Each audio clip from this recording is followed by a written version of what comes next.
Hello, Tom. We have a question submitted today from Andy, and she says, Hi, Tom. A group of us have been reading and discussing My Big Toe each week for several months. We are almost finished with book one and excited to start book two. We want to thank you for such wonderful material. Would you be willing to share a message that we can watch together to mark the progress on completing book one in our study group? And this could apply to many of you out there who are reading the books, perhaps in a group, and maybe Tom has some good advice for you. Well, I do have some advice for readers of my books in general. Book one is really just the introduction. That's the book that starts, it has two sections like all the books. And the first section is just, how did a nice physicist like me end up in a place like this talking about consciousness? So it's just a little introduction of how I ended up as a consciousness researcher as well as a physicist. And then the second section of that is just an introduction to the idea of consciousness and the idea of, what can we know and how do we know it? How does belief play into this? I maintain that belief is not a good thing. Belief is never really helpful. You should always get rid of belief, and that you need to be skeptical. And I kind of outline, what the purpose is in that chapter. That it's not that you should believe what I say about my big toe. It's that you need to form your own big toe. Belief won't take you very far. If it's not your experience, it's not your truth. So those are the kind of things in the book one that I talk about, just introductory ideas, kind of orientation of how you need to think, and some of the basic things you have to understand. But then in general, moving on, after you finish book one, you're going to have a little more heavy lifting, a little more logic to deal with in book two. But I suggest you deal with that by reading very slowly. And every paragraph or two, you need to stop and think, how does this affect me? How does my experience speak to this? Does this ring true for me, or is it something that it's possible? Or how does it feel to you? What do you think about it? What is this saying that is important to me? So you have to always find your place in it as you go. Don't expect to read the whole thing and then find your place in it at the end. The books are very dense with information. And I try to make that density a little more palatable by sprinkling humor all through it.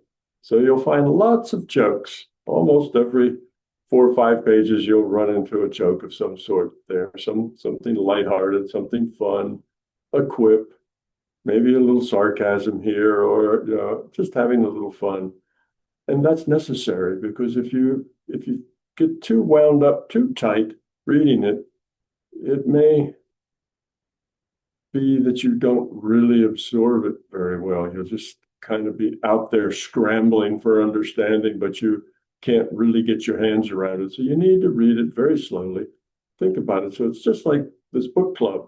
I think that book club is a really good idea, because then you read it together and then you talk about it. So that does an amazing job of helping you think about it and think about how it applies to you. And what is this saying that might be important to you? And that's probably the optimal way to read it, is with somebody else, or at least 5 or 6 somebody else's that can help bring out the significance to you in it.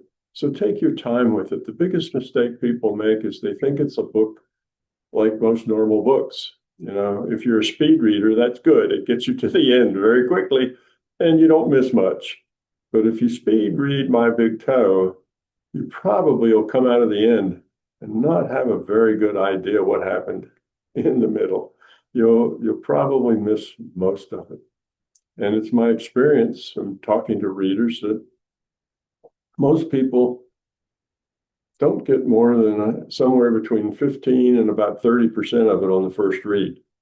That's about all they can absorb of it. They're not ready for the next deeper level. So if they read the book again, they'll get another 15 to 30% out of it. And if they read it again, and so on.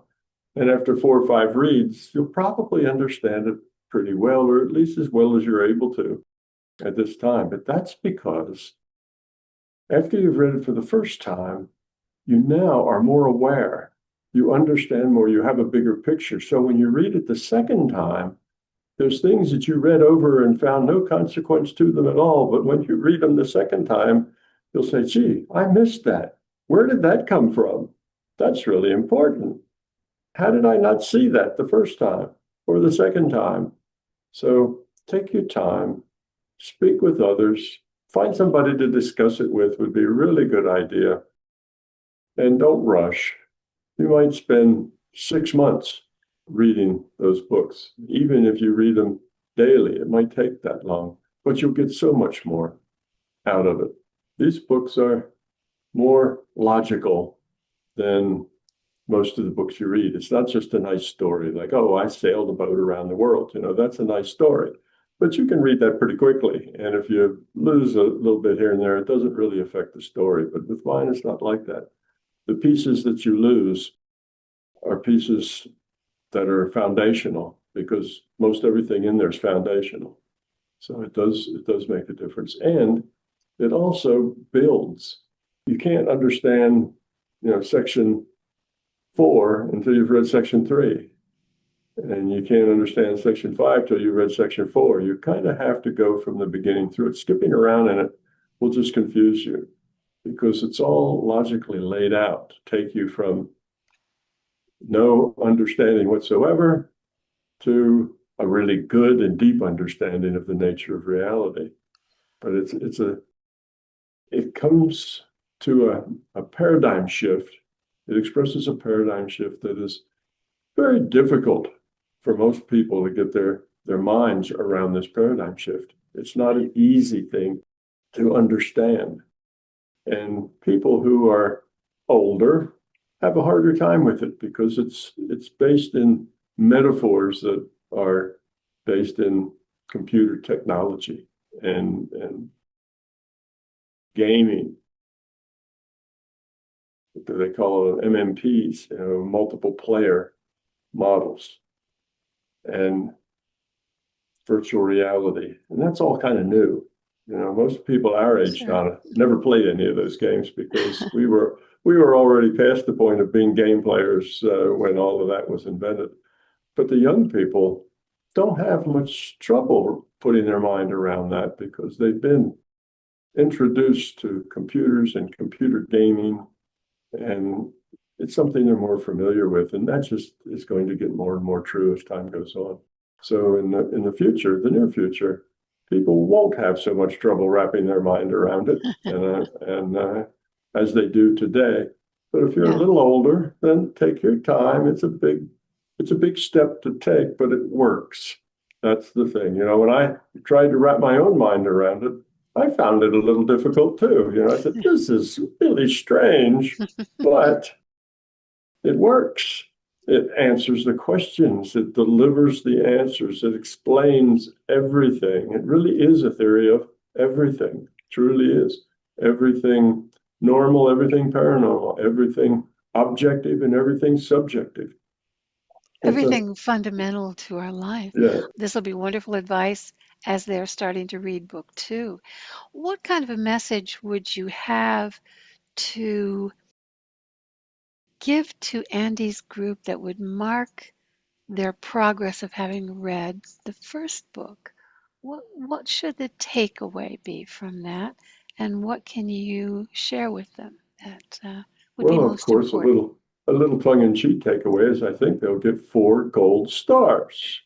That's one takeaway. I'm not sure of that, but I believe they got 4 gold stars at the end of that chapter, or not chapter, but out of that section. In any case, that's one takeaway they'll get. But what they should get as a takeaway by the time they're finished with book 1 is that there's more to this reality than just what the scientists have told you. There's more to this reality than the objective world and the physical reality, much more.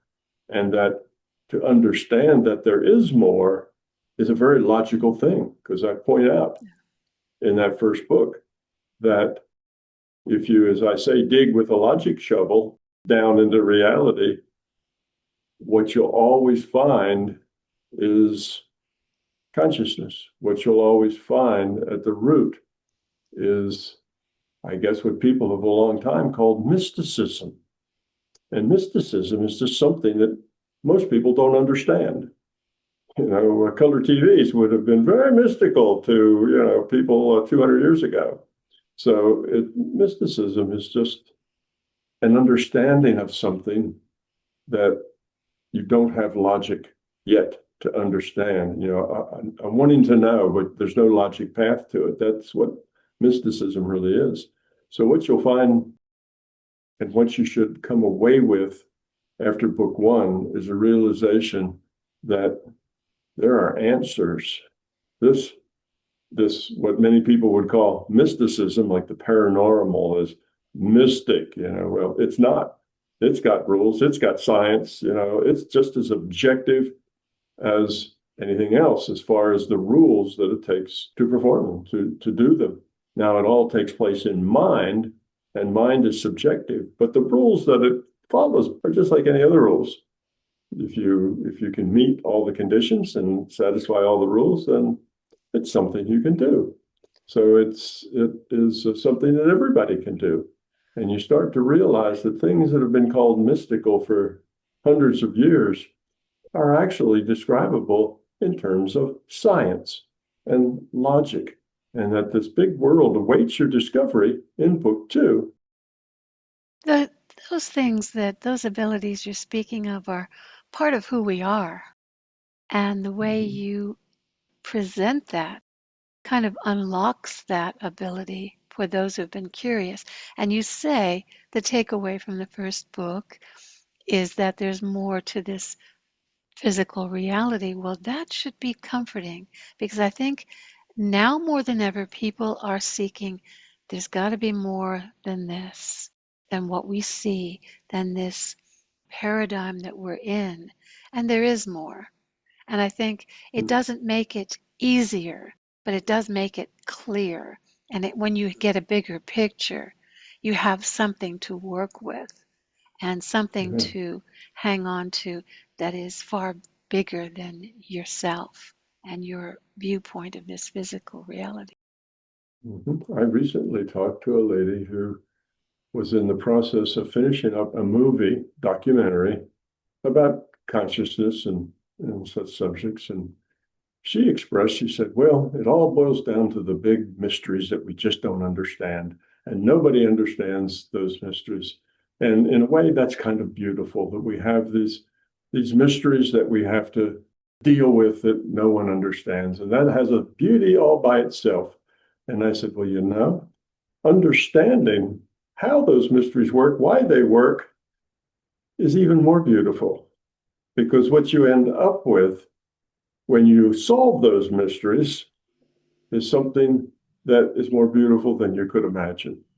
So yes, the mystery might seem beautiful to you, but the actual understanding of the answers and how it works is much more beautiful than that.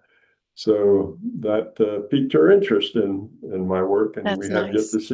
we have yet to see how that will work out. But she spent all this time basically talking about consciousness and the paranormal and so on, and was left with the idea of, yes, that's all very interesting, but the basic mysteries behind it all are unknown and will probably always be unknown. And I said, well, not so as unknown as you think. I said, I Right. have the answers to those. That's exactly how Yes. they work and why they work that way. And And you'll not only find that, those answers, but Richard Feynman's quote about quantum mechanics, yeah, no one will ever really understand that, but you've brought an understanding to yes, that science part as well as yes, we are. yeah, not only quantum physics, but relativity too, and a lot of other pieces of science now that are paradoxes now, they have actually very solid, very, very elegant answers to them. And that's done with no more than one assumption that consciousness exists and just logic all the way. So it's not hand waving and it's not conjecture. And it's not just a model, it is science. It's a good scientific, good logical explanation of how the reality really works. So that's what you have forward to look to. And through book 2, you'll do most of the heavy lifting. In book 3, the first half of that basically takes all the things you learned in book 1 and 2 and pulls them all together into how does it work? What's the mechanism that makes this work? And then in the very last section of book 3, you'll find out what other wise people have said about the very ideas that I talk about. And it turns out these are not crazy ideas that nobody's ever thought of before. These are ideas that have been around a long, long time. And some of the world's most capable and brilliant people have said similar things and have come to conclusions that aren't that different than mine. So you'll read a lot of support from other people about it in the very last book. And then I end up that book with just having more fun. There's kind of a string of jokes leading up to the final paragraph You that I need think that will keep humor. you laughing by the time you end, you'll be in a happy mood. Yeah. You And you'll need have that collected all lightening your up. stars. Yeah. Yeah. This is So the very humor, the serious. humor is fun. Otherwise, the book would be so serious for so long that it would be difficult to get through it. But the humor tends to break the strain of it a little bit and make it a fun read as well as a very informative read. So, Andy, good work. It's a really good idea to read with people and discuss afterwards because that slows everything down. That keeps you from just turning the next page, turning the next page, turning the next page until you've turned like 100 pages. But it's all kind of blurred in your mind exactly what went on. So that's a good way to do it. You've picked kind of the optimum path, I think, through these books. And if you buy the all-in-one, you get 3 books in one binding. And that's a little scary because that book is almost that thick. It's a huge book. And people look at It's that here. book and they say, It's my right gosh, I can't read a book that thick. Yeah, it's huge. there. But that's 3 books, remember. None of Hmm. those 3 books are that big compared to the books. They're normal The size books. standard size, 300 a piece. Yeah, it's about average. It's about a standard size book. So it's not as bad as it looks. That's just, I did that package so that it would be less expensive for Hmm. people. That way I saved the cost of 2 covers because the covers are much more expensive than the paper itself. The cover cost as much as all the paper between the covers. So Oh if you gosh. eliminate 2 covers, then Yeah. you can take, $5 or $6 or $7 off the price of the book. So those books are a very inexpensive way to buy them is in all 3 books together in one set. And that's just the least expensive way. And I did that because I wanted to, I'm not so interested in making a lot of money on the books as I am in passing them out and getting people to understand, because this is an important thing to understand. It's important that you realize that consciousness is fundamental and you realize that materialism comes with an ethic of control, power, and force, and that is what's keeping our world in such turmoil right now. Hmm. And this model, if it were to become mainstream, would present an ethic that's just the opposite of caring, sharing, cooperation. An ethic of love rather than an ethic of fear, an ethic of abundance rather than an ethic of scarcity. It just is a totally different way of looking at the world. So that's why fundamentally it's important. It's good that it creates a better, more general science. Okay, it gives you a new physics that is much better than the old physics, can do more, does all the things the old physics did, but then can do a lot more, explain a whole lot more. And it gives you a new science of the subjective world. So if you're an unhappy camper and miserable and having a hard time, you can realize just exactly why that is and what you have to do to change that to be a happy, smiling person who finds contentment and peace. So it provides a whole lot of new information. And the world needs a new ethic. Control, power, force has worn us out, and it is a horrible space in which to live. If that is the ethic that people live their lives by, caring, sharing, and cooperation gives a much nicer ethic. So we're hoping one day this goes mainstream and the world changes. So that is the end goal of all of it. Yes, better physics. Yes, better metaphysics, better philosophy, better theology. It informs all of those areas. But the big thing is it's a better world for us, our children, and our grandchildren to live in. Really nice goal. Thank you, and thank you, Andy, for requesting that message to your group, and all the best to them. You're on a good path. Thanks, Tom.